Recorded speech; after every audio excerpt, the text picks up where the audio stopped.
বিনোদন যে বিভ্রান্ত করে এই বিষয়ে। আমার একটা কাজ ছিল যাকে বলা হয় চ্যাপেলেন্সি। আমি একটা ইউনিভার্সিটিতে পড়তাম।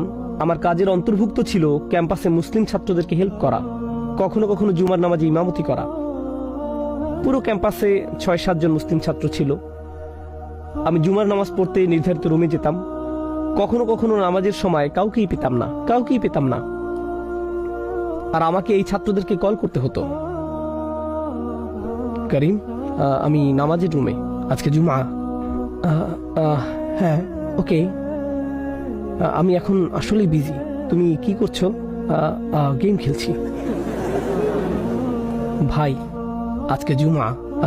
ওকে ওকে ওকে, ঠিক আছে, আসরের আগে আমি চলে আসব। মাধ্যমিক শ্রেণীর ছাত্র, যারা পৃথিবীর সবচেয়ে উপকারী সম্পদ। কিন্তু যাই হোক,